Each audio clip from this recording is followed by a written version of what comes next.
जी खबरदार, हमार पैर छुए के जरूरत नहीं के। देख ले लो देवकी, आखिर पराया खून अपन रंग दिखाई देलस। अगर हमार बेटा होखत तो बिना हमरा आज्ञा के एकरा से बियाह करत। एकरा वजह से हमार वचन टूट गई। आखिर हम का मुंह दिखाई अपना दोस्त हरिशंकर के। कतना इज्जत रहे गांव समाज में बाबूजी के, आज पगड़ी उतर गई ना। अरे ई कोनो बियाह ह? ना बाजा ना गाजा ना बाराती ना घराती। सही कहा तारू नैना, इतना बड़ कांड के आइल बा, लेकिन माई एकरा के एक शब्द ना बोली है। आज तो हर माई ना हम बोला, हमार फैसला हुई। देवकी एकरा के अपन बेटा बना के घर लाइल बिया, तो एकरा के पूरा हक मिली। घर जमीन जायदाद सब में एकरा के तीसरा हिस्सा मिली, लेकिन ना मिली तो हमार आशीर्वाद। नहीं बाबूजी नहीं, हमके तो बस माई बाबूजी के आशीर्वाद चाहिए। ये सब कुछ ना चाहिए, बस माई के और आपके आशीर्वाद। देवकी, अभी घर में बंटवारा हुई, सिर्फ बंटवारा। बाबूजी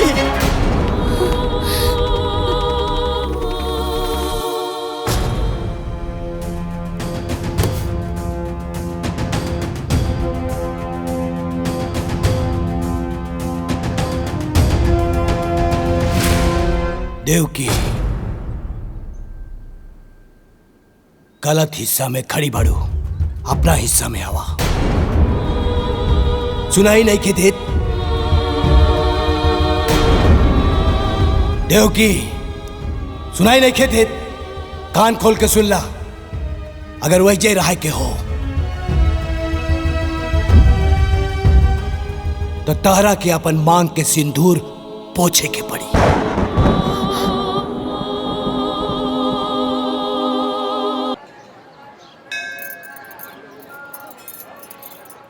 अरे यहाँ से चप्पल कहाँ गई? लौकत ना चप्पल। हमरो चप्पल नहीं खे लौकत। अरे हमरो चप्पल नहीं लौकत। पता ना चप्पलवा कहाँ चल गई। माई तोनी लोग के चप्पल यहाँ बा।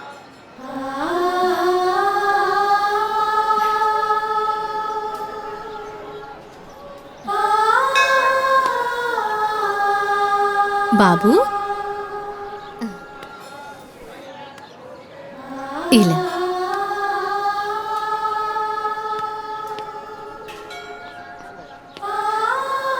इला बेटा, ला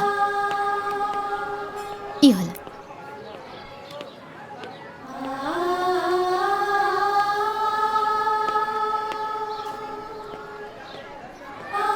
बाबू तोहर नाम का बा? कहाँ रहेला? हम बतावत हई। अनाथ हा बेचारा, पैदा होते एकरा के केहू वटवृक्ष के नीचे छोड़ गईल रहे। आधी रात के रोवत रहे त हम उठौनी हा। ई वटवृक्ष के नीचे हमरा के मिलल ना, यही खातिर एकर नाम हम बटुकनाथ रख देनी। तब से यहीं पड़ल रहेला। मंदिर के साफ सफाई के साथे साथे आवे वाला भक्तन के जूता चप्पल साफ कर देवेला। जौन कुछ भी वो देवेला ना, उहे खाए पिएला। इला माई।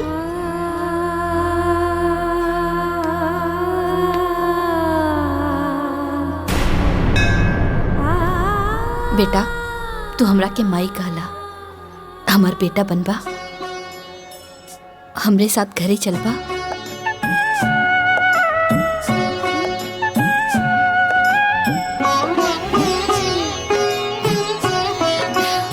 चला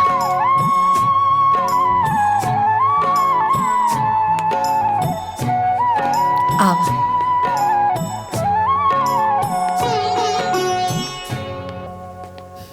क्रिकेट ना शाम के खेलल जाई।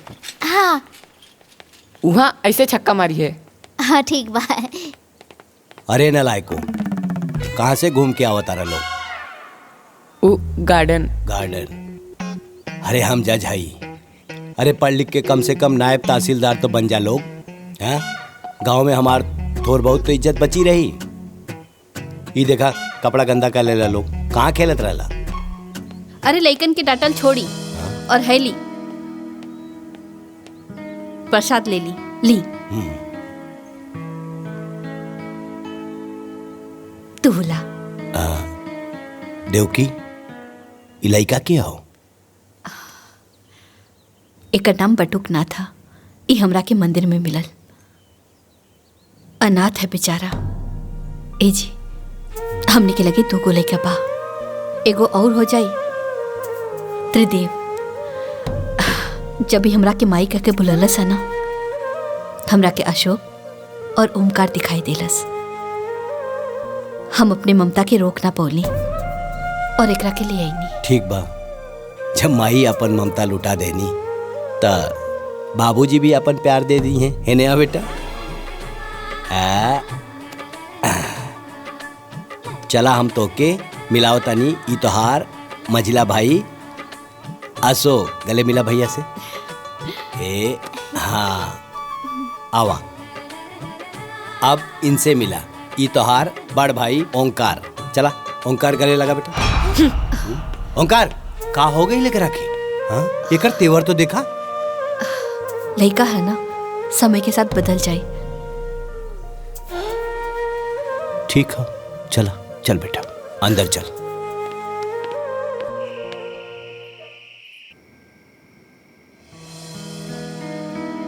माइटनी रोटी दो ना।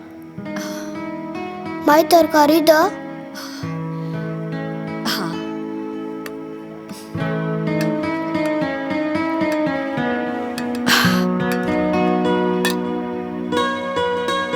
इला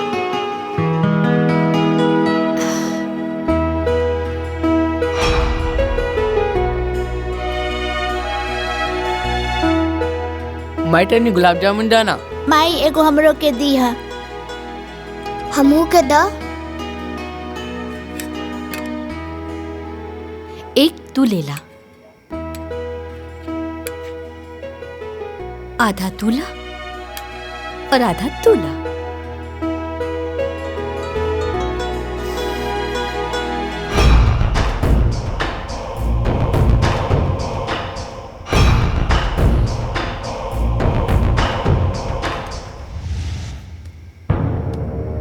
अरे माइक लगे हमने क्या सोते दो। चलो उठ। ए अरे ओमकार सुत गइल बा ना, तोहनी के बिस्तर लागल बा। जा जाके सुत जा।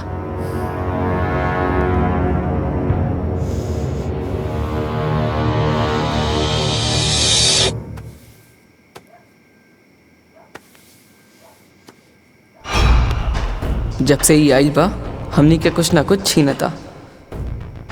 पहले गुलाब जामुन छीनलस, फिर माई के कोरा। काल तई हमनी के जमीन जायदाद घर द्वार सब छीन सकेला। ई हम ना होके देव, कब्बो ना होके देव।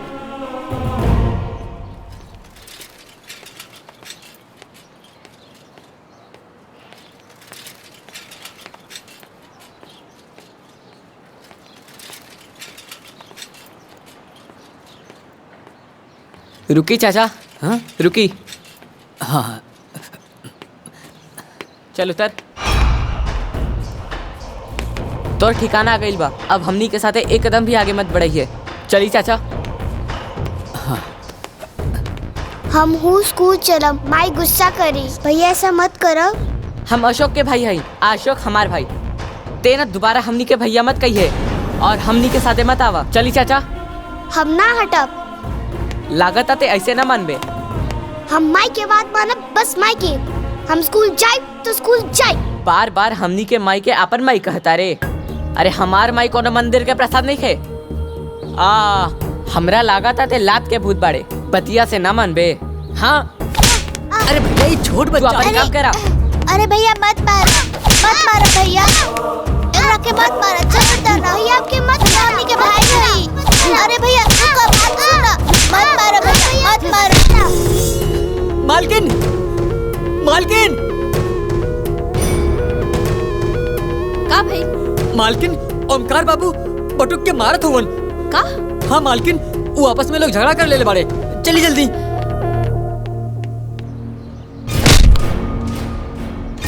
बटुक बिटवा, कुरुक्षेत्र में अर्जुन के उपदेश देत समय भगवान श्री कृष्ण कहले, हे पार्थ, धर्म युद्ध में जौन तोहरा सामने खड़ा बाड़े इमे से न कोनो तोहार भाई है न कोनो गुरु, सब शत्रु बड़े। युद्ध करा, युद्ध करा, युद्ध करा।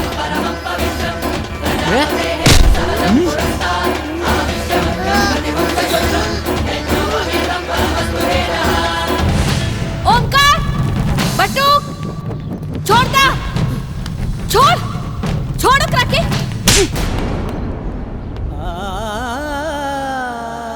तो के सगा से प्यारा ही पराया हो गई। अरे नहीं बेटा, तू अभी छोट पड़ा ना, यही से हमार बात नहीं के समझ तारा। रुका,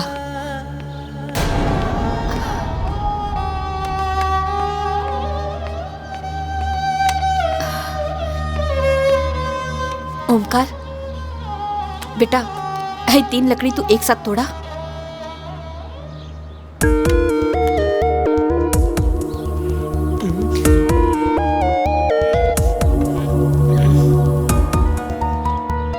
नहीं खे टूटत। अशोक, तू तो तोड़ ले पाना, तोड़ा। नहीं के टूटत। हमरे बटुक के पास तो बहुत ताकत बा, वो तो जरूर तोड़ ली। ला, तोड़ा, तोड़ा।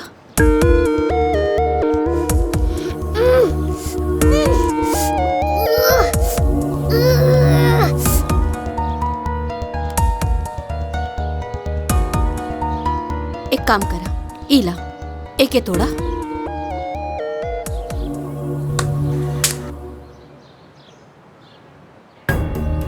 तू तोड़ा। अब तू तोड़ा। ये टूट गए। हम तोहनी लोगन के इहे समझावल चाहत रहनी, अकेले रहबा तो केहू तोड़ दे, और तीनों एक साथ रहबा तो केहू ना तोड़ पाई। एकता में बहुत बल होला, बुझाइल? जी।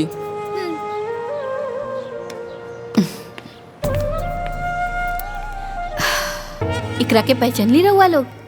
अरे ई हमार सबसे छोटा और दुलरुआ बेटा बटुकनाथ। यहाँ के तो जरूर पहचान गई हो खब। एकदम सही, ई हमें हमार पति परमेश्वर। जय माँ, जय माँ, जय जय माँ, जय माँ, जय माँ, जय जय।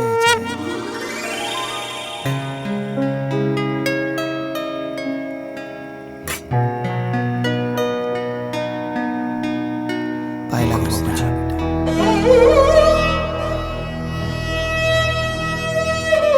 खुश रहो।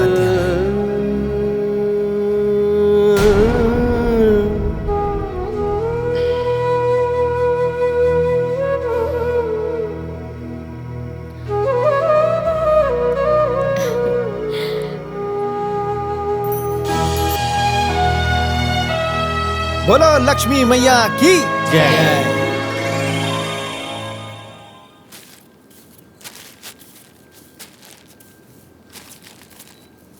बटुक, ए बटुक। हाँ माई, बोला का कहा तारू? हाय देखा ना, ये सीधा पिसान ना पंडित जी खातिर बांध देने वाली। हाय ले जा करके ना दे दिया। ठीक बा। अरे अरे रुका रुका, अब का भइल? ये देखा ना, पैसा देवल तो भूल गई रहनी। हाँ इला, इहो दे दिया, और पंडित जी के जोड़ लगा के ना आशीर्वाद जरूर लिहा। काहे से कि संत महात्मा के आशीर्वाद से ना दुख मुसीबत सब दूर हो जाला, और वैसे भी वो तुहार जीवन दाता बाड़े। ठीक बा, हम आशीर्वाद जरूर लिहब, भूलब ना।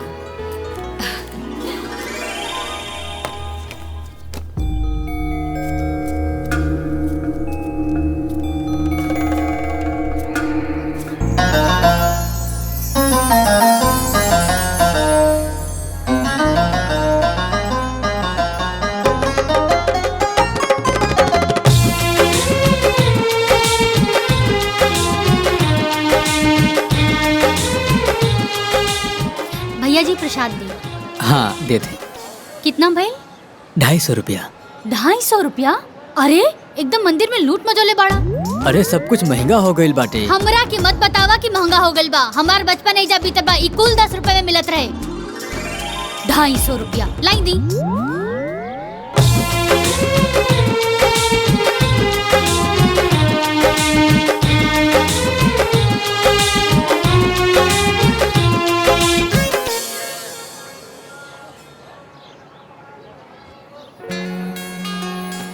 पाँव लागत बानी पंडित जी, आशीर्वाद बनैले रहा। खूब खुश रहा बेटा, ईश्वर करे तू हमेशा खुश रहा।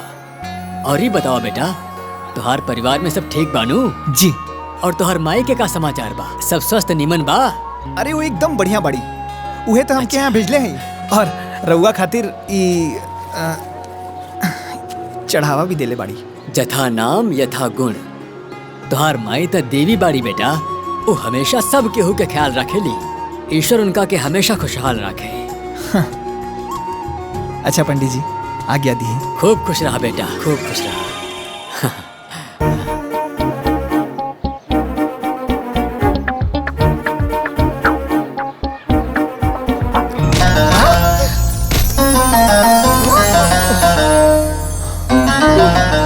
अरे आंधर बाड़ा का, हाँ? दिखाई नहीं देत, हमार सब प्रसाद गिरा देला। अब हम का चढ़ाए भगवान जी के? अब देखत का बाड़ा, मदद करा। न जाने कहाँ से आ जाला लोग, हाँ? हमार कुल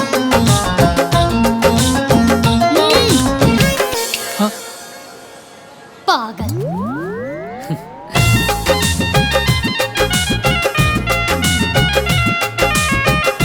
बटुक बेटा। जी पंडित जी। का सोचत बाड़ा? कुछ ना पंडित जी। पहचानलाई के रहली? के रहल? अरे ई उहे सावित्री रहली जौन अपना माई के साथे इहवा आवत रहे, आ तू जेकरा साथे खेलत रहला, कबो कबो लड़त भी रहला।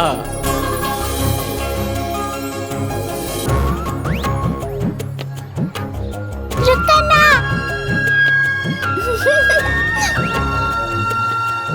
सावित्री बेटा, का करा तारू? इला प्रसाद लेला। नहीं हमार, हम ना दे। अरे ना ना लड़ाई के, तोहरा खातिर भी बा। रुका, इला। हाँ खेला। हाँ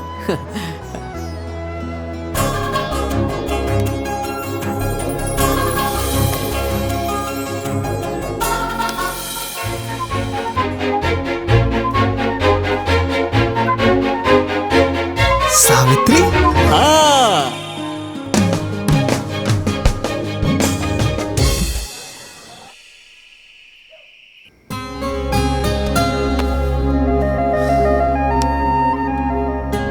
अरे आंधर बाड़ा का, हाँ? दिखाई नहीं देत, हमार सब प्रसाद गिरा देला। अब हम का चढ़ाए भगवान जी के? अब देखत का बाड़ा, मदद करा। अरे एकदम मंदिर में लूट मचोले बाड़ा। हमरा की मत बतावा कि महंगा हो गइल बा। हमार बचपन एजा बीते बा, ई कुल 10 रुपए में मिलत रहे।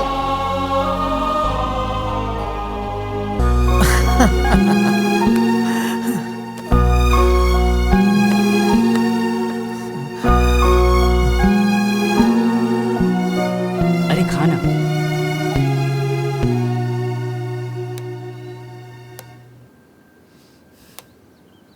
बटू, नाश्ता हो गया तुहार? हाँ। अच्छा ते काम करा ना, तू ना मंदिर चल जा। काहे से कि तुहार बाबूजी ना अपना दोस्त हरिशंकर जी के यहाँ जाए से पहले हमरा से कह के गइल बाड़े। आज मंदिर में सामूहिक विवाह है ना, तो ओहिजा कोनो चीज के कमी ना होके के चाहिए। और हाँ, हमरा तरफ से ना हर एक जोड़ा के एक एक लिफाफा दे दिया। ठीक बा माई, अभी जाता नहीं।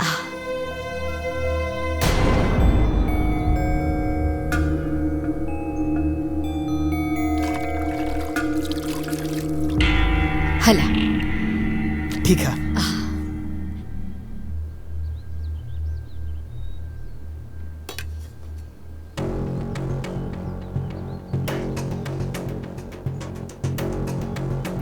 हमने के का देखत नहीं जा?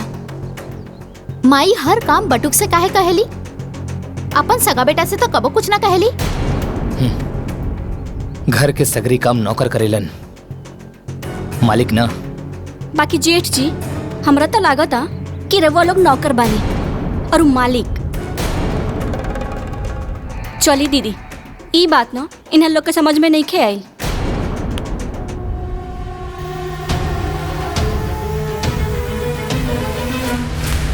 जायदा, तू खाना खाना। पंडित जी, बाकी सब दूल्हा दुल्हन तो आ गइल बा लोग। पूजा की विधि की व्यवस्था हो गइल बा। और कुछ कमी बेसी होए तो रवा देख लिया, कोनो कमी न रहे के चाहिए। जाए हाँ बाकी सारा लोग आ गए हा? पाए लागत बानी पंडित जी। खूब खुश रहा बटुक बेटा। भगवान करे तोरा जीवन में आनंद ही आनंद होके। ई लिही पंडित जी। ई कहा? ई हमार माई सामूहिक विवाह में दुल्हा दुल्हन खातिर ई उपहार भेजले बाड़ी और आगाह कहनी है कि कोनो और समस्या हुई त बेझिझक कहा। अरे ना ना, एकर कोनो जरूरत नहीं खे। काहे कि सारा व्यवस्था तो गुप्ता जी कर ही देले बाड़े। कोनो चिंता की बात नहीं खे। बटुक बेटा, ये उपहार तू नौ दंपत्ति के अपन हाथ से ही दिया, बड़ा अच्छा होई। जौन आ गया पंडित जी।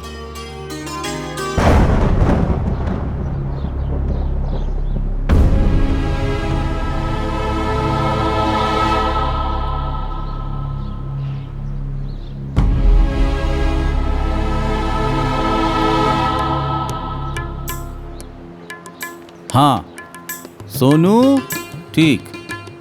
हाँ। सुधीर, वंशिका। मोनू, प्रिया। ठीक बा। रवि, सावित्री। ई लड़की के गार्जियन के बा? हम बने पंडित जी। दूल्हा कहाँ बा? अभी ना आयल बड़े पंडित जी, औते हुई थोड़ा देर और इंतजार कर ली। बियाहे के मुहूर्त निकलल जात बा। जाई जल्दी जाई, ओकरा के बुलाई। अच्छा पंडित जी, हम देखत बानी।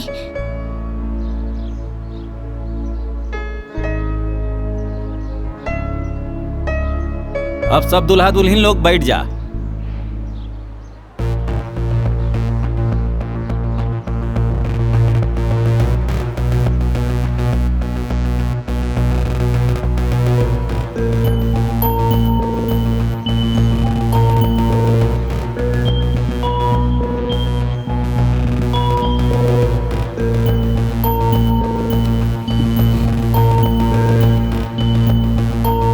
कहाँ रह गई अगले? हाँ राम प्रसाद जी, अरे का भइल? रवा लोग अभी तक ना आई नहीं? अरे हम ही शादी ना करब। का शादी ना करब? ना। तई बात पहले ना बतावे के रहल ह। ठीक बा, रखी फोन। अरे का भइल? दुल्हा कहाँ गइल? कुछ पता चलल? ना पंडित जी, कुछ पता ना चलल। सगरो ढूंढनी है, कहीं कुछ पता ना चलल। पता चल गई, वो लोग अब ना आए वाला बा। का? काहे कि लड़का भी ब्याह करे से मना करत था। हे भगवान, ये का हो गए? अब हम का करी? हमार तो नसीब में फूटल बा। कैसे कुल बनलो काम बिगड़ जाता हमार। धीरज रखा, सब ठीक होई। अरे हो सकेला कि सावित्री बिटिया के नसीब में ऐसे बढ़िया वर लिखल होए। ओकरे नसीब में का बा पता ना, बाकी ओकरा के लेके ना हम के जीवन भर जरूर झेले के बा। अरे पैदा होते ही बाप के खा गई। अब लागत है कि एकरे चिंता में ना हम मर जाए। ऐसे मत कहा। पता ना कौने जन्म के कर्म बिगड़ल बा पंडित जी, विपत्ति डाले के नामे नहीं कहले।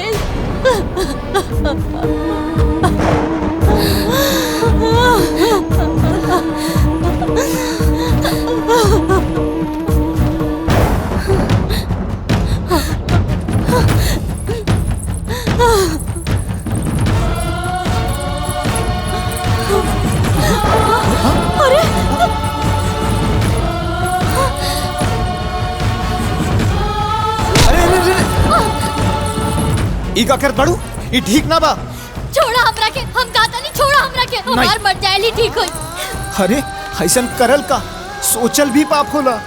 हम तोरा के ना करे दे। हमरा के ई पाप पुण्य के बारे में कुछ नहीं के पता। हमरा के तो बस इतना पता बा कि हमरा मरला पर ही हमार परिवार से विपत्ति टली, हमरा के मर जाएगा। अरे ऐसन मत बोला, भगवान पे भरोसा रखा। भगवान के घर में देर बा, अंधेर नहीं। वो तोहार हर समस्या का समाधान खोजले हुई है और इस संसार में बहुत नेक लोग बाड़े। देखिए एक दिन केहू ना केहू तोहार हाथ थाम ले। इस संसार में ऐसा केहू ना होला जे बेसहारा के सहारा दे सके। केहू नहीं खे ऐसा, केहू नहीं खे ऐसा। अरे नहीं नहीं, अभी भी इंसानियत जिंदा बा। बहुत लोग बाड़े का तू हमार सहारा बन सकेला?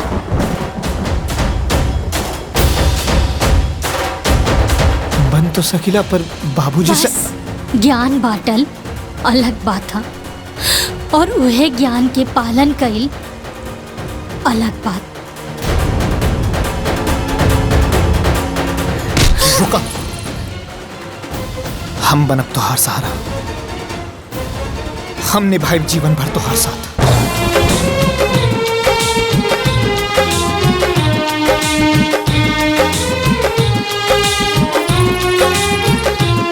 अब वर वधू एक दूसरा के गला में माला डालिए। ओम वक्रतुंड महाकाय सूर्यकोटि समप्रभ निर्विघ्नं कुरु मदेव सर्वकार्येषु सर्वदा।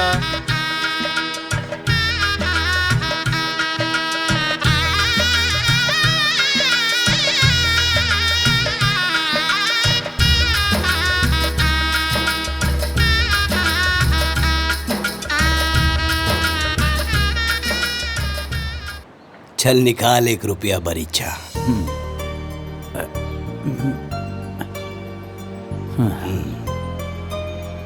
आज से तोहर बेटी हमार घर के बहू भइल और हमार बेटा तोरा घर के दामाद। ठीक रही ना?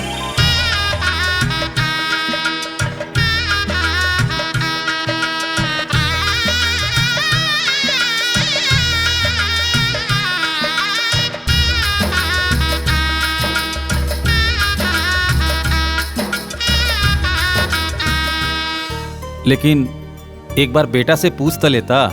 अरे हरिशंकर हमार दोस्त, तारा के पता नहीं के बाप के वचन बटुक खातिर शपथ के समान हो। एक बार बटुक के सांस टूट जाई, लेकिन वो अपना बाबूजी के वचन न टूटे दी। हमार बेटा बटुक कौना भी लड़की के मांग में सिंदूर भरी तो वो तोर लड़की होगी। ये हमार वादा हो दोस्त, वादा।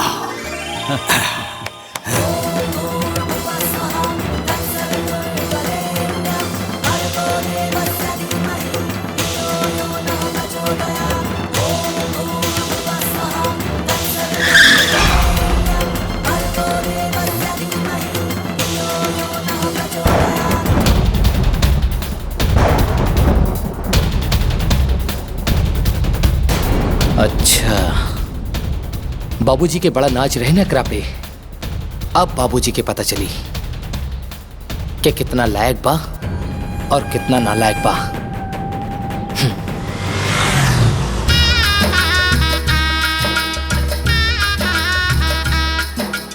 हे भगवान, तुहार लाख लाख शुक्र हा।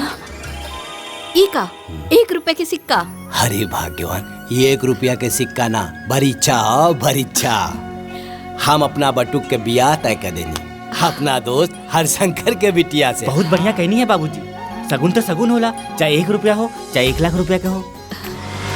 अब हमरा समझ में आई कि रउआ रोज सवेरे सवेरे अपना दोस्त के घरे काहे जात रहनी हा।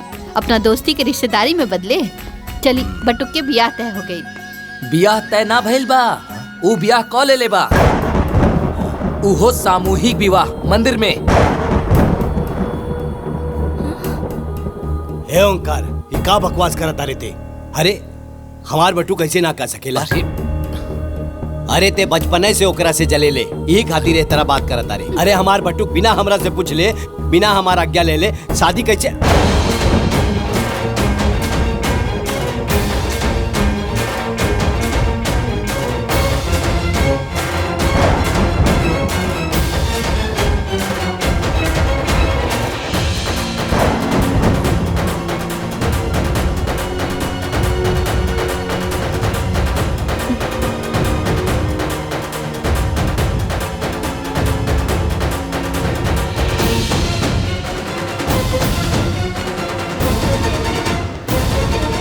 बाबूजी खबरदार, हमार पैर छुए के जरूरत नहीं की। देख ले लो देव की, आखिर पराया खून अपन रंग दिखाई देलस। अगर हमार बेटा होखत तो बिना हमरा आज्ञा के एकरा से बियाह करत। एकरा वजह से हमार वचन टूट गई। आखिर हम का मुंह दिखाई अपना दोस्त हरिशंकर के। कितना इज्जत रहे गांव समाज में बाबूजी के, आज पगड़ी उतर गई ना। अरे ई कोनो बियाह ह? ना बाजा ना गाजा ना बाराती ना घराती। सही कहा तारू नैना, इतना बड़ कांड के आइल बा, लेकिन माई एकरा के एक शब्द ना बोली है। आज तो हर माई ना हम बोला, हमार फैसला हुई। देवकी एकरा के अपन बेटा बना के घर लाइल बिया, तो एकरा के पूरा हक मिली, घर जमीन जायदाद सब में एकरा के तीसरा हिस्सा मिली, लेकिन ना मिली तो हमार आशीर्वाद। नहीं बाबूजी नहीं, हमके तो बस माही बाबूजी के आशीर्वाद चाहिए। ये सब कुछ ना चाहिए, बस माई के और आपके आशीर्वाद। देवकी अभी घर में बंटवारा हुई, सिर्फ बंटवारा। बाबूजी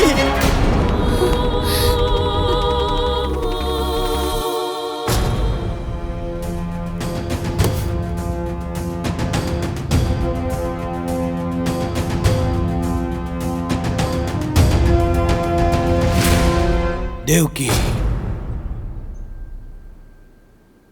गलत हिस्सा में खड़ी बढ़ू, अपना हिस्सा में आवा। सुनाई नहीं के देत? देवकी सुनाई नहीं के देत? कान खोल के सुन ला, अगर वही जय रहा के हो तो तहरा के अपन मांग के सिंदूर पोछे के पड़ी।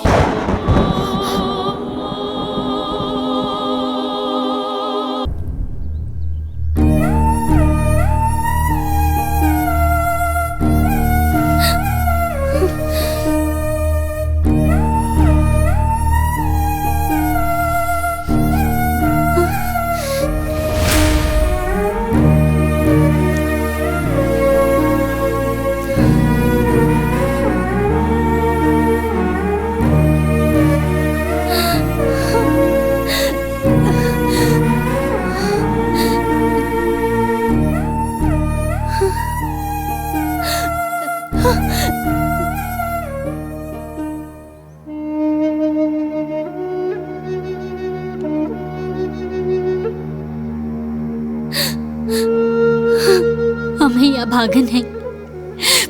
पहले बाबूजी के साया सर से उठ गई और जब ससुराल आईनी ता घर के बंटवारा करवा देनी। अरे हमरा जितना अभागन बहू के हुई जेकरा के होकर सास ससुर के आशीर्वाद तक ना मिलल। हमनी के वैवाहिक जीवन माही बाबूजी के आशीर्वाद के बिना अधूरा बा।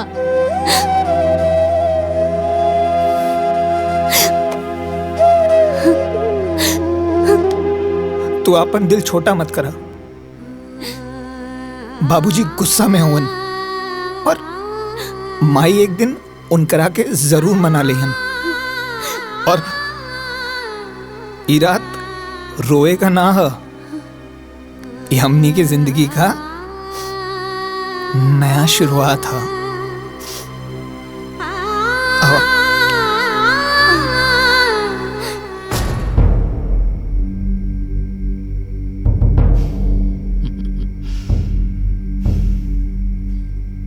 देखी सांप भी मर गई और लाठियों ना टूटल। जे काम हमनी करल चाहत रहनी वो खुदे कर लेलस। बस बाबूजी जैसे ओके अपना दिल से बाहर निकाल दिले ना, वैसे ही घर से बाहर निकाल देती तो इस सगरी जमीन और जायदाद, एक घर और द्वार हमनी दोनों भाइयन के हो जात। अरे टेंशन मत ली अंगूर खाई। अरे खाई ना, और वक्त के इंतजार करी, वो एक दिन जरूर आई। काहे कि माया नाम हवे हमार, और माया के माया अपरंपार होला।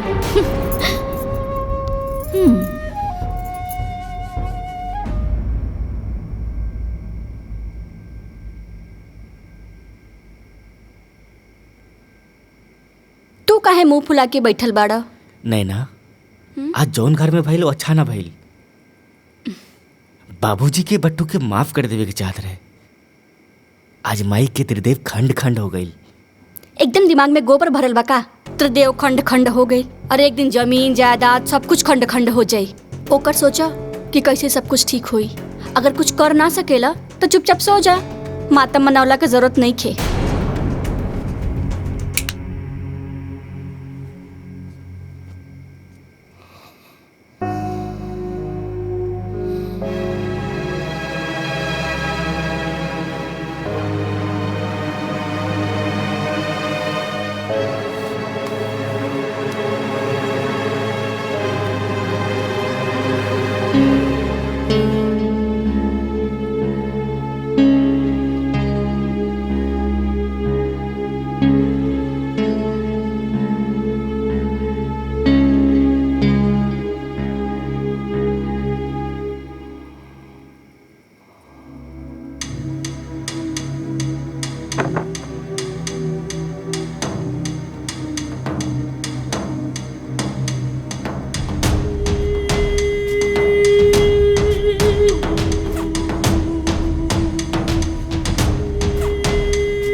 प्रणाम अम्मा जी। खुश रहा, जुग जुग जिया।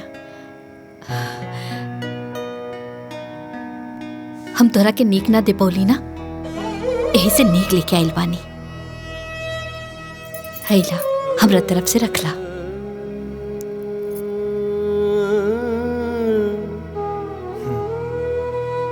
रखला ना।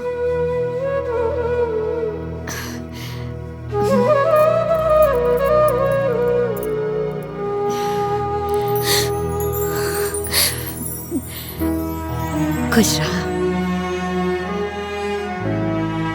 हम ना सब केहू से छिप के आइल बानी। हमार बड़की पतोहिया ना अलगाव होते ही अपने मैके से नौकर बुला लेलस। एक नंबर के काम चोर पिया। काम में मन ना लागेला, बाकी सब चीज पे नजर रखेले। अच्छा हम चलतानी।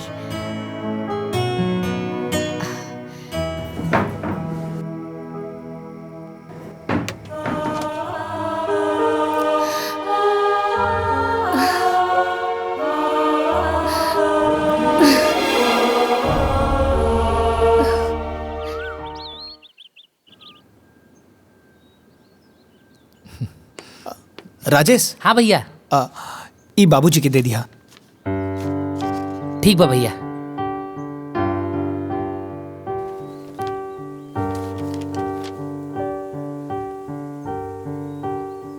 ली बाबूजी चाय पी ली। हाँ रख दा।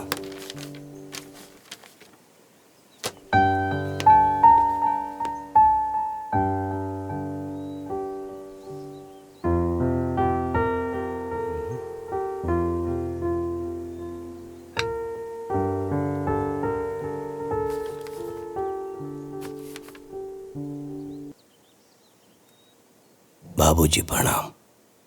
आपका बटुक। ए छोटकी जी जेठानी जी बोली। जाना तारे कुछ लड़की इतना कुलच्छनी होली सन कि ससुराल जाते ही अलगवनी करा देवेली सन, मनहूस होली सन। सही कहा तनी जेठानी जी। ऐसन बहू भगवान दुश्मनों घरे ना देवे।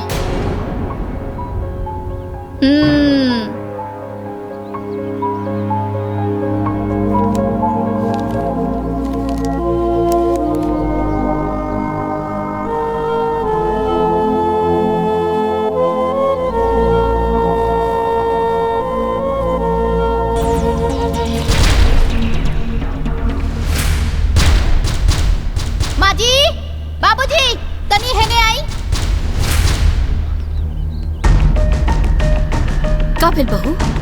ये देखी सारा कचरा गोलिया के और हमनी के ओरा करके चल देलस महारानी। बाप रे बाप, कितना पट्टेदारी निभावती। अरे सावित्री, सावित्री, का भैल जी? ये सब कहा, ये सब कचरा गुलिया के एहर कह दिलू। हम त ई सूप लेवे खातिर गइल रहनी, कूड़ा उठावे खातिर।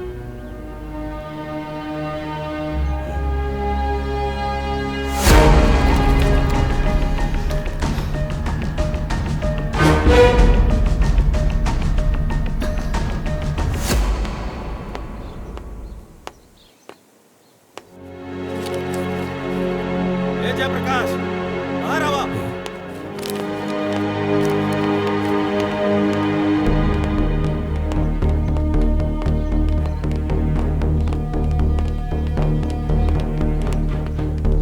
इहे निभैला दोस्ती हमरे साथे। अरे पूरा गांव में थू थू होता। अमानत देले रानी तारा के, तार बेटा से हमार बेटी के बियाह करावे खातिर। अरे चुप काहे बड़ा, बोलत काहे नहीं खे? अरे कहां गई तो हर वचन? कहानी की एक बार पटुक से पूछ ला, लेकिन ना।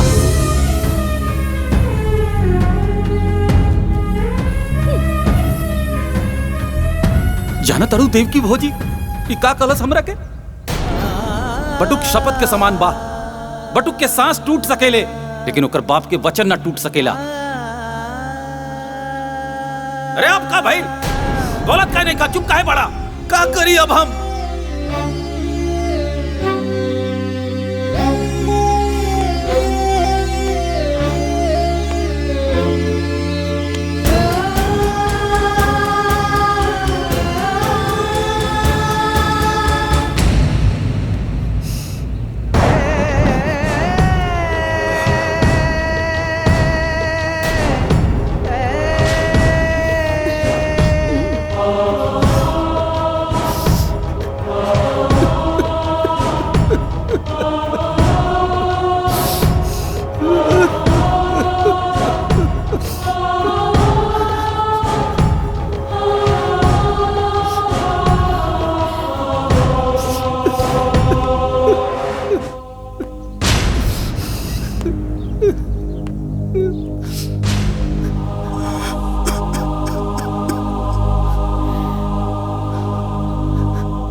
आंसू के कई रूप होला देव की, दुख के अलग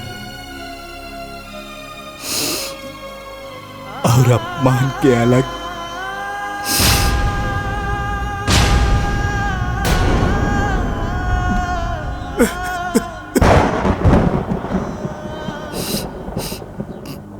दुख के आंसू पिया जाला,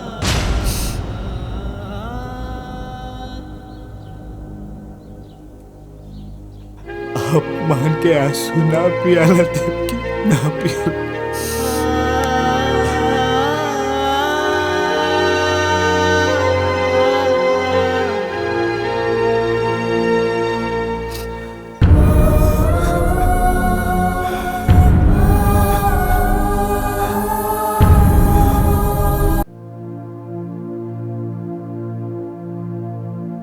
आज हमार वजह से पहली बार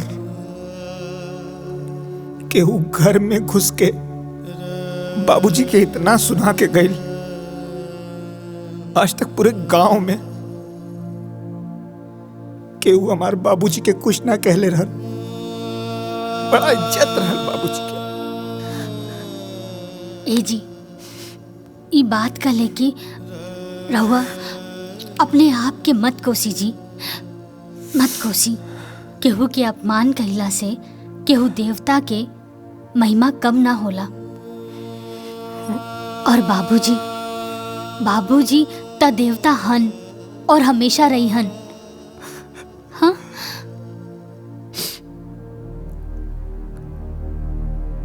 आज तक देवता के भी अपमान हो गए। हाँ देवरानी जी, ये अपमान बाबूजी के गुस्सा के आग में घी डाले के काम कैले बा।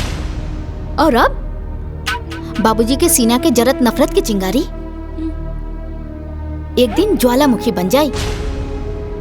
ओकरा बाद बाबूजी ओकरा के खुदे निकाल दिए घर से।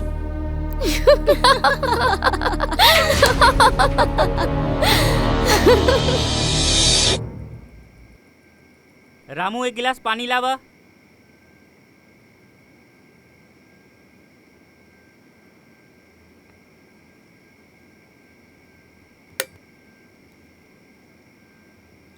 ए जी घुरहू आयल रहे, कहला सा कि कल खेत में खाद वाद डाले के बा।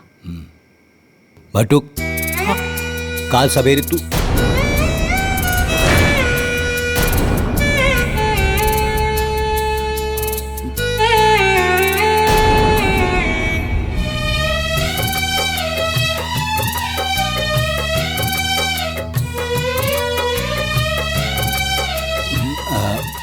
ओंकार काल सवेरे तू ब्लॉक पे चल जाइया और वजह से 4 बोरिया यूरिया 2 बोरिया डाई ले लिया।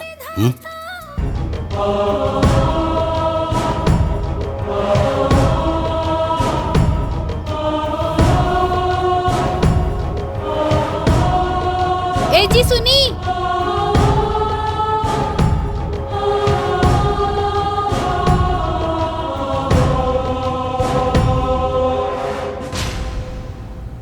सुनी जी।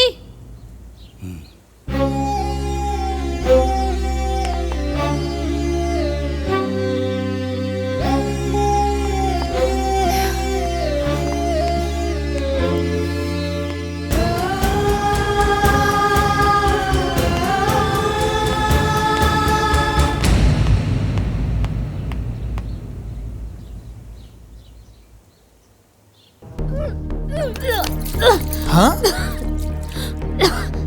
का भइल हो? तबीयत तो ठीक बानू? उल्टी? ई उल्टी कोनो दिक्कत ना हाजी, बल्कि खुशखबरी है। हम माई बने वाला बानी और रहुआ बाबू। सावित्री,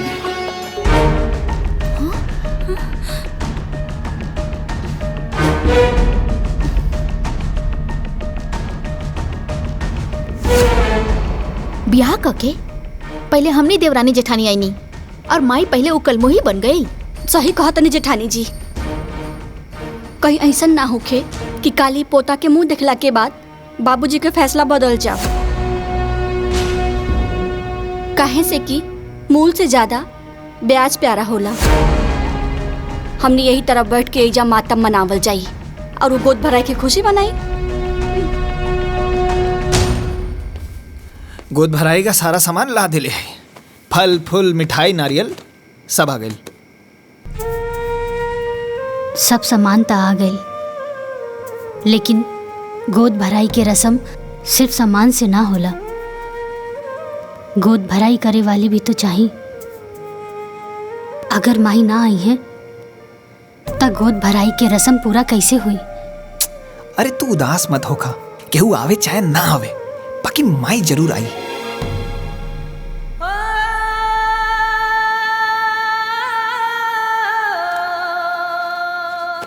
लाई पैर दबा दे।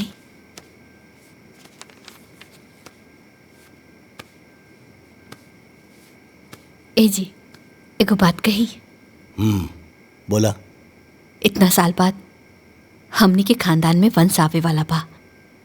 रउआ कहीं तो हम कल बहू की गोद भराई में जाई ना। वंश आपन होला, पराया के ना। तारा के गोद भराई में जाए के जरूरत नहीं खे, बुझाइल नो।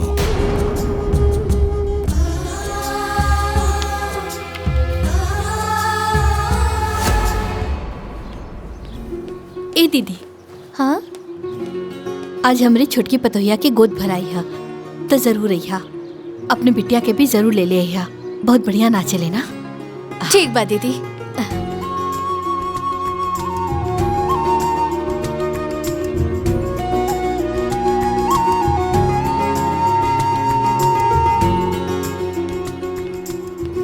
बिटिया आज ना हमने छोटकी पतोहिया के गोद भराई है तो जरूर अइहा। ठीक बा, आ जाई।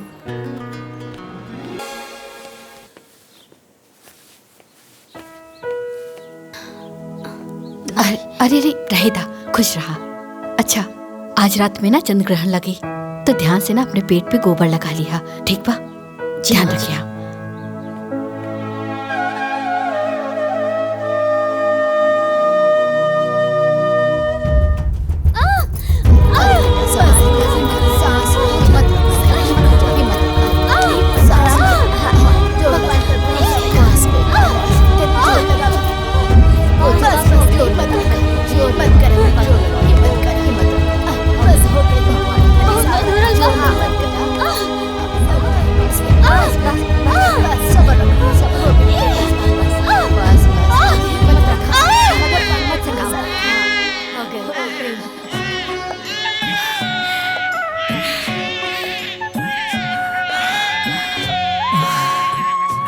हे भगवान। बेटा भैला, बेटा भैला, बेटा भैला, बेटा।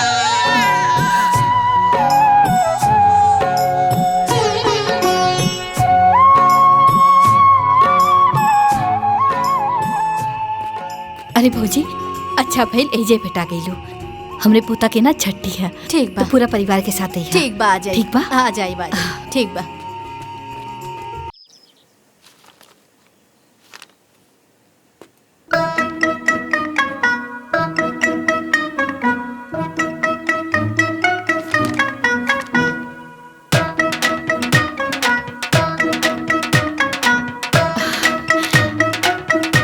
ए जी, कृष्ण भगवान के जन्म कृष्ण पक्ष अष्टमी के दिन भइल रहे ना? और महीना भादो के और दिन बुधवार रहे ना? अनहरिया में झमाझम बारिश होत रहे। का बात है, आज भगवान श्री कृष्ण के जन्मदिन बहुत याद आ रहा बा। नहीं नहीं, और रउआ का अखबार में लगल बा? चाय पी ना, ठंडा हो जाए। हाँ हाँ।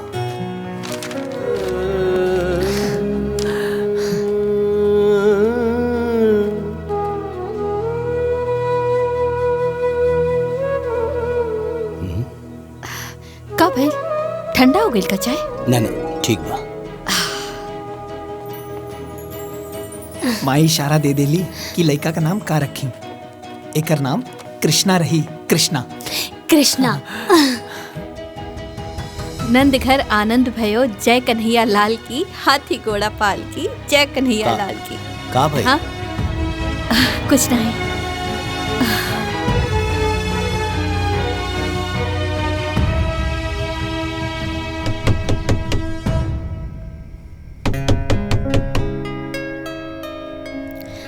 ले ले ले ले ले ले बापू मेरा। माई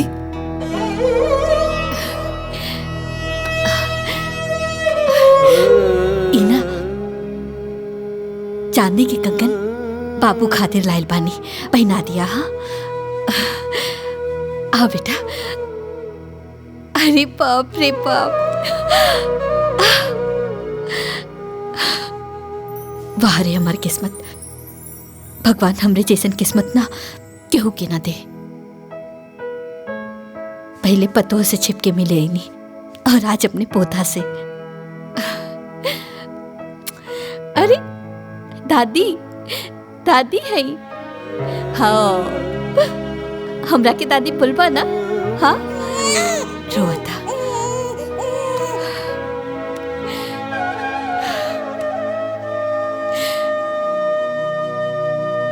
आपन ख्याल रखिया।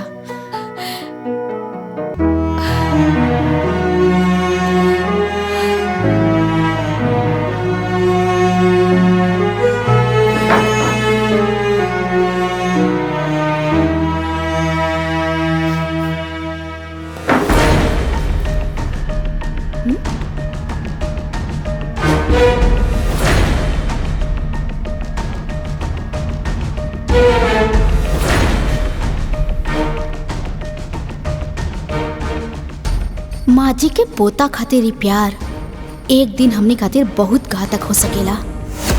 माँ जी रउआ प्यार के अमृत के वर्षा बहुत कर लेनी, अब बारिश सास के ना बहू के हा।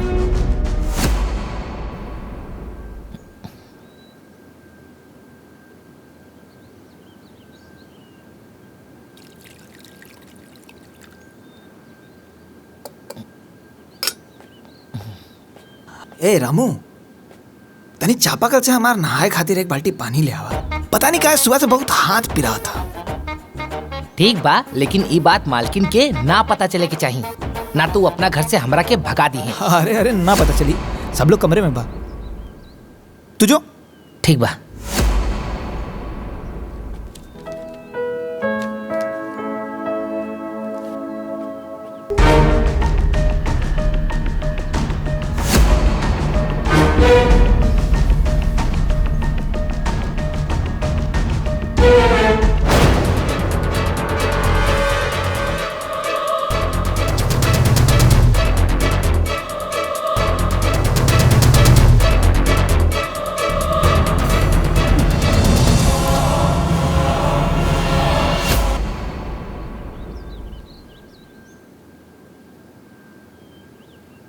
अरे ब्लॉक प्रमुख जी, रउआ हमार गांव वालन खातिर नल के व्यवस्था करा दी। हाँ ठीक बा, हम ब्लॉक पे आ जाए। हाँ जय राम जी की। ली बाबूजी चाय पी ली। अरे रामू, हाँ आज के अखबार कहाँ हो भाई? हमके लागता अंदर बा। जल्दी ले आवा। अच्छा।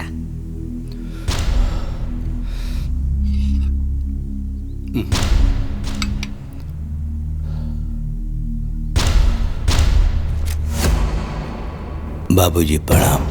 आपका बटुक।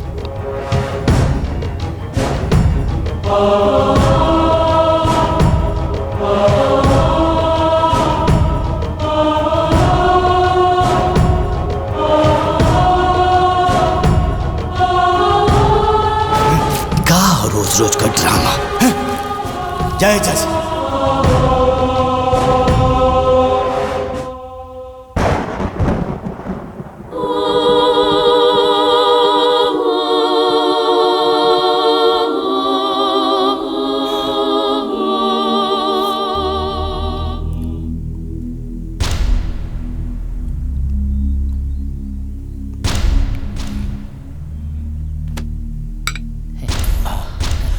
काबिल बाबूजी। बाबूजी चक्कर का होता? चक्कर होता? ओमकार भैया, अशोक भैया, मालकिन, भाई जल्दी आए, देखिए बाबूजी के काम। बाबूजी, अरे बाबूजी, बाबूजी, बाबूजी, मालकिन, बाबूजी, बाबूजी देखिए काबिल, बाबूजी। नौटंकी मत कर। हमनी के दोनों बेटा बानी जाही जा। बाबूजी के तोहरे सहारा के कोनो जरूरत नहीं है, बुझाइल? अरे चल ना, अस्पताल लेके चल ना। अशोक, अरे बोल पे ले चल बाबूजी लेके चल बे। ले चल, संभाल के आराम से।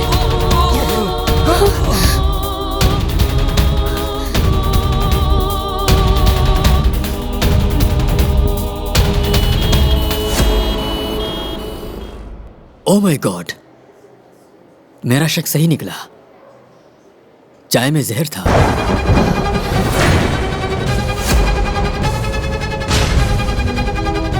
देखे, मैंने जहर को निकाल दिया है। आप बिल्कुल ठीक है, बिल्कुल ठीक है। घबराने की कोई जरूरत नहीं। आप लोग इनको घर ले जा सकते हैं। ओके? जी डॉक्टर साहब।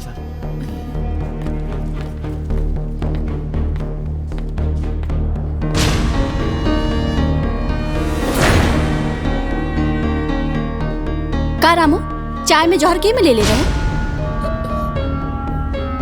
ना मालकिन ना, चाय में जहर हम ना डलनी, बस बाबूजी के चाय लेके गई रहनी। तो किचन में केहू औरो आइल रहे का? हाँ, बटुक भैया आइल रहले।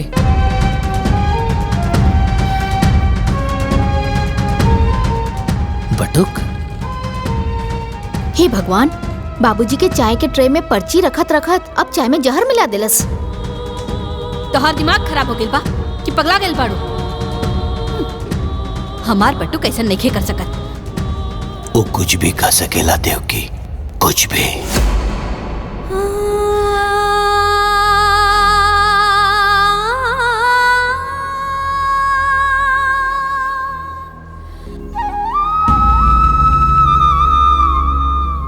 हे भगवान, हमार बाबूजी के कुछ ना होके दे, चाहे हमार जान ले ली, बाकी हमार बाबूजी को एकदम ठीक कर दे, एकदम ठीक कर दे।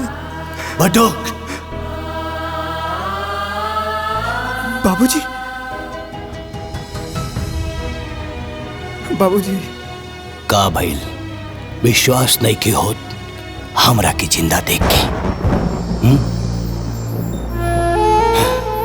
अरे हमरा के का पता रहल कि हम अपना ही घर में सांप पाल रहल बानी जौन एक दिन हमरा के डसी।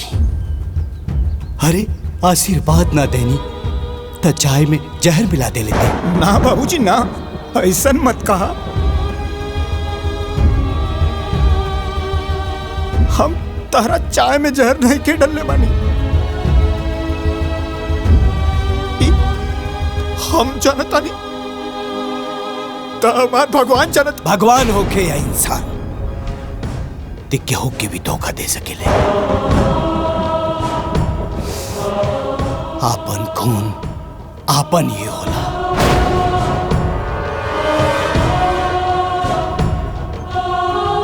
पराया खून पराया ही होला, ये आज हम जान गए नी। रिश्ता के अहमियत ई का समझी देव के। तू ही एकर हाथ पकड़ के घर में लायल रहलू और आज तू ही एकर हाथ पकड़ के घर से बाहर निकलबू। ये हमार फैसला हो। अरे बाबूजी, चाहे हमरा के डांट ला, चाहे हमरा के मार के घर से निकाल दा, लेकिन हमरा के माथे पर इतना बड़ा कलंक लगा के हमरा के घर से बाहर मत निकाला बाबूजी। हट निकाला बाबूजी। देवकी सुनाई नहीं कि देख खड़ा रहे गजब संजोगवा होला।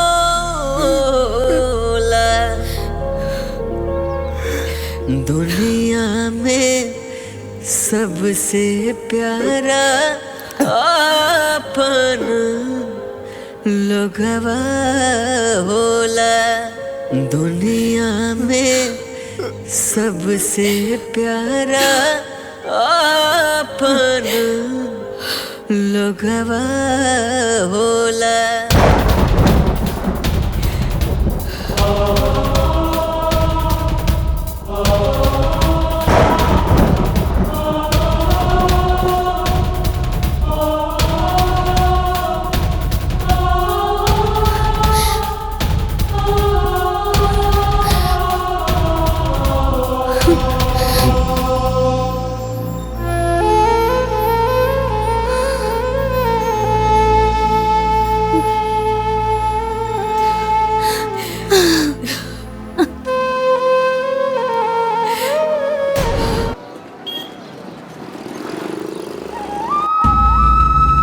बाबूजी,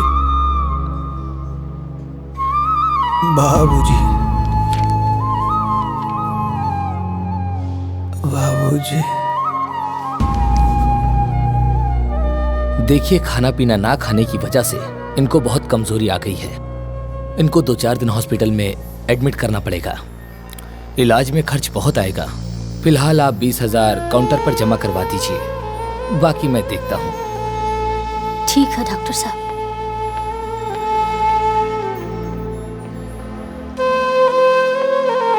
बाबूजी,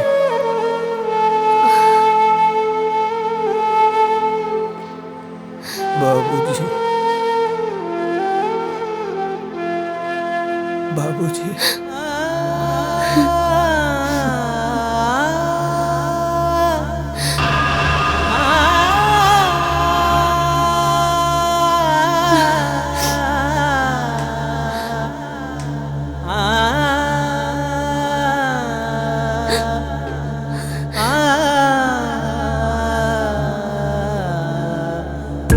हाँ जी, अरे रहुआ चिंता ना करी, हो जाए।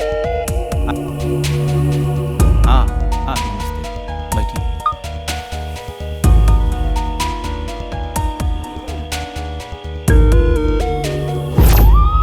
हैला हमरे तरफ से रखला।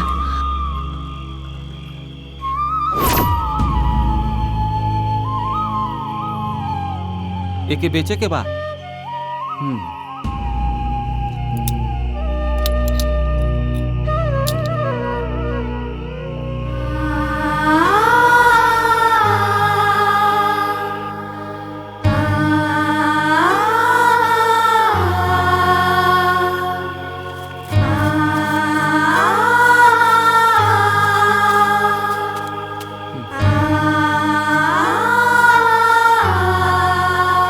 पी ली।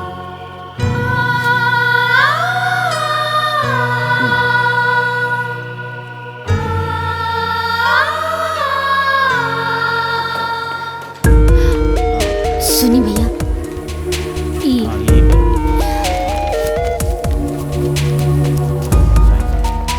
डॉक्टर साहब 20,000 जमा करे खातिर कलर रहलन।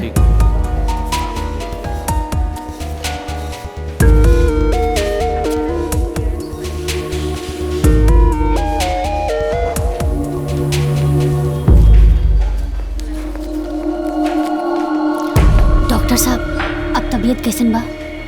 हमने उनका इलाज शुरू कर दिया है, लेकिन हो सके तो उनके बाबूजी को बुला लीजिए, क्योंकि वो बार बार उन्हीं की रट लगा रहे हैं। हो सकता है कि उनका आना दवा से ज्यादा काम करे।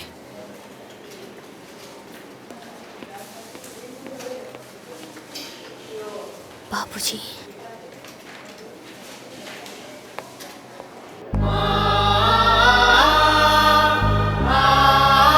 बाबूजी,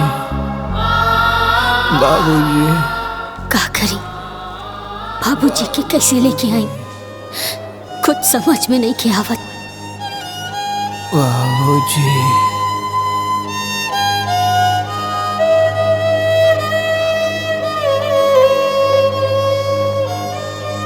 बाबूजी।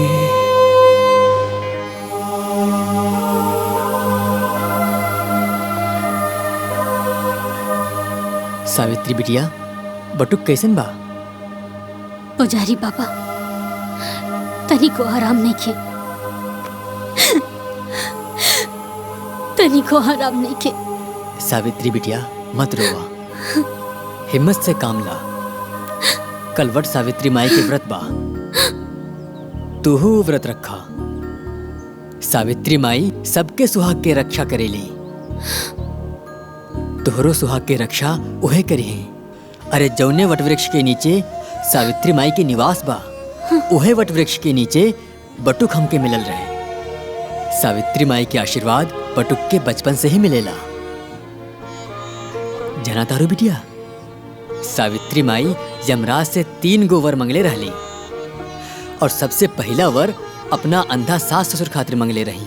अब तू होता अपन सास ससुर के पूजेलू, तब माई तोहरा के आशीर्वाद काहे न दी है बिटिया। बिटिया तू व्रत रखा, फिर देखिया सावित्री माई के ऐसा चमत्कार होई कि उनकरा के साथे साथे माई बाबू के आशीर्वाद भी बटुक बाबू के मिल जाई। हम वट सावित्री माता के व्रत जरूर रखब।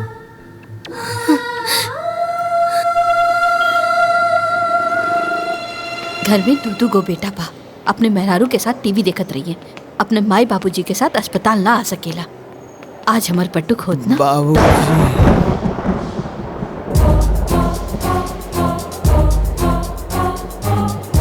बाबूजी, हमार बटुक अस्पताल में। बाबूजी। डॉक्टर साहब, एक हाँ बोलिए। ई लड़का के का भइल बा? कोई बीमारी नहीं है, उसे कोई सदमा लगा है, इसीलिए काफी कमजोर हो गया है। बेहोशी की हालत में भी बाबूजी बाबूजी बोलता रहता है। बाबूजी, सुख दुख पता नहीं कैसा निर्दयी बाप है इसका कि एक दिन देखने तक ना आ सका। Excuse me. बाबूजी, दुनिया में हमार आत्मा तो आज भी माने के तैयार नहीं थे। हमार बटुक ऐसा कुछ कर सकेला, ओकर बाबूजी ओकरा पर विश्वास नहीं करत। ऐसे बड़ा सदमा और का हो सकेला। हमार पतोहिया सब परेशानी अकेले सहलस। हमार पोता कहाँ होई, केकरा पास होई? हमार पोता ए जी दुख में दुश्मन के पास भी चल जाला। आज तक रवा जौन कुछ भी कहली हम मना न कैली। आज हम रवा से हाथ जोड़ के विनती करतानी, हमरा पतो और पोता के पास जाए दी।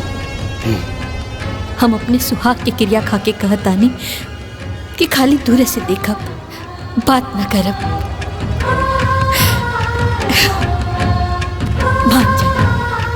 हम विनती करत आनी, मान जाए। बाबूजी।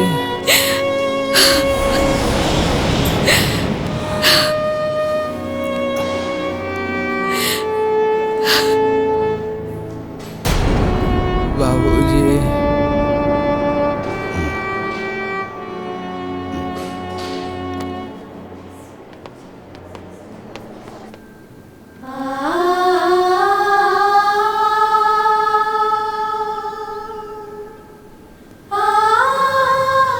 लोग ईश्वर से सब कुछ मांगेला, बाकी हमनी खातिर तरवा लोग ही ईश्वर बानी।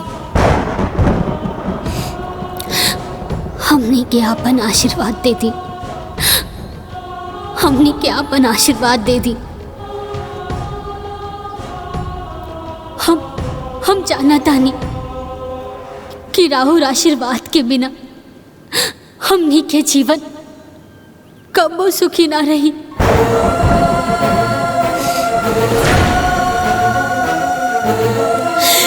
कबो सुखी ना रही।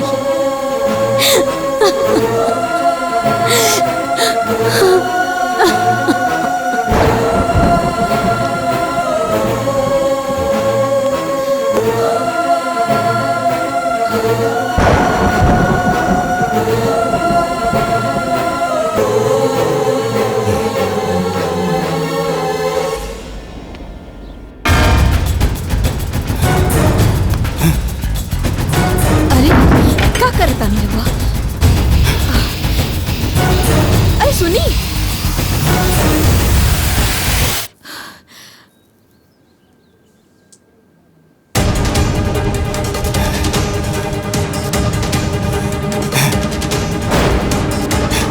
ये क्या करता है? ओंकार, अशोक, बाबूजी है आज ये घर घर ना अदालत हो, और ये अदालत में वो जहर वाली केस के फाइल खुली और बारी बारी सबके बयान लिहल जाई। अस्पताल में सांस जोड़ जोड़ के जौन लड़का जी रहल बा, हमार नाम ले रहल बा। घर में होकर पत्नी मंदिर में भगवान के जगह हमार तस्वीर लगा के पूजा कर रहल बिया। हमरा के भगवान मान ले बिया। उ लइका और ओकर पत्नी हमार जान ना ले सकेले। हमरा के पूरा यकीन हो गइल बा ये दुष्कर्म तू ही लोगन में से केहू एक कैले बा। हम 3 ले गिनती गिनब, फिर जे आरोपी होगी वो सामने आ जाए, ना तो ये माचिस के तिली जला के हम पूरा घर जला दे। हमरा साथे साथे पूरा परिवार जली और मरी। बाबूजी ऐसा मत करिए बाबूजी। 2 3 बाबूजी रुक जाइए बाबूजी।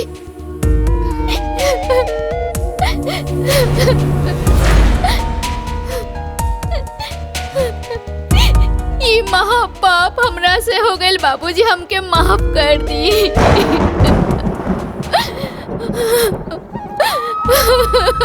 माफ कर दी।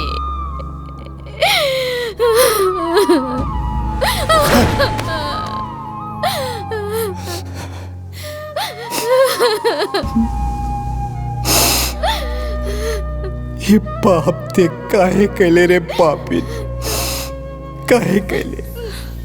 बाबूजी हम लालच में आ गए रहनी। हम ही ना चाहत रहनी कि घर जमीन जायदाद के 3 हिस्सा लागे।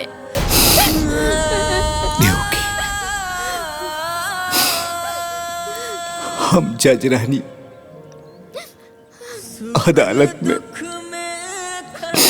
सबूत और गवाह की रोशनी में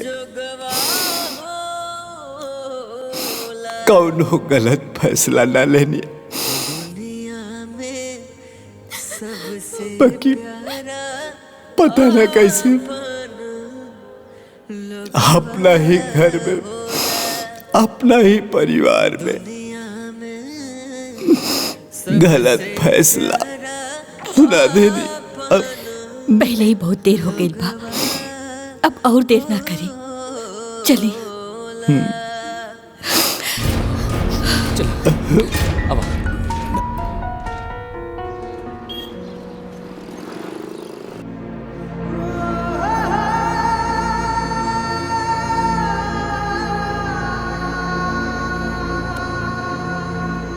देखिए सावित्री जी, हमने बहुत कोशिश की, मगर हम डॉक्टर हैं, भगवान नहीं। इनके पास समय बहुत कम है, इनको घर ले जाइए। अब इनको मेडिकल नहीं, कोई चमत्कार ही बचा सकता है। I am sorry. डॉक्टर साहब, हाँ, डॉक्टर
माई, आज हमहू तोहार व्रत रख ले बानी।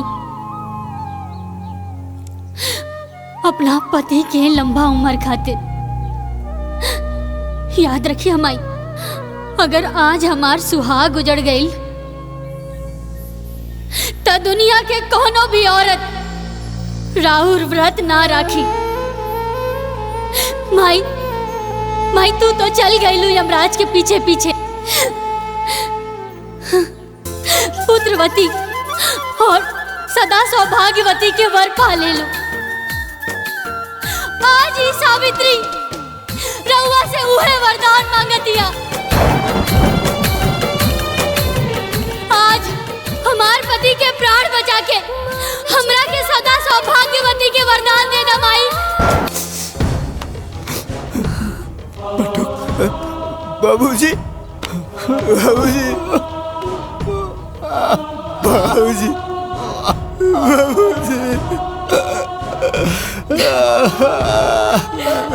बाबूजी आ गए, बाबूजी आ गए।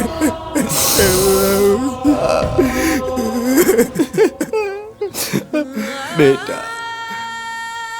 अच्छा बुरा पहचाने में हमरा से बहुत देर हो गई, हो सके तो हमरा के माफ कर दो बेटा। ना बाबूजी ना, रहुआ तो हम जैसन अनाथ के नाथ हुआ। हमरा से माफी मांग के हमरा के इतना छोट मत करा बाबूजी, शर्मिंदा मत करा।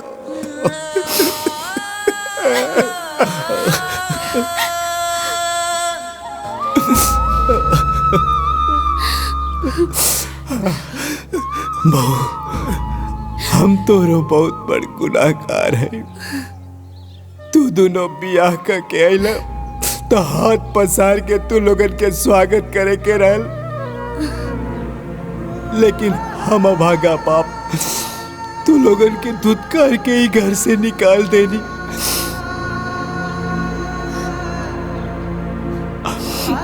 हो सके तो हमरा के माफ कर दा बहू। बाबूजी, राहुरी हाथ माफी मांगे खातिर ना, बल्कि हमेशा सदा सौभाग्यवती रहा के आशीर्वाद देवे खातिर उठे के चाहिए। आशीर्वाद दी हमरा के। खुश रह बहू, खुश रह।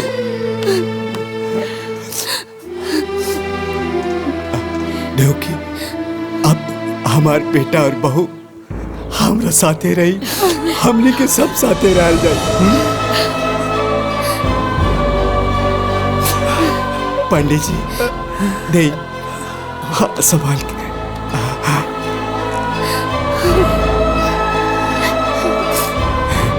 हमरा घर के चिराग।